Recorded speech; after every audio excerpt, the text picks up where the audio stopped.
Hey everyone, today we have a 2018 Infiniti Q50 Sport, and this was involved in some rock chip situation and most of the car was repainted.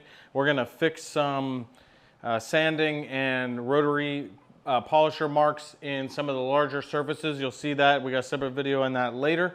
And then we're gonna clean it up, apply some panel prep, and we're gonna install a 5-year coating, which will include a coating that lasts 2 years on the wheels and 1 year on the windshield. Come check it out.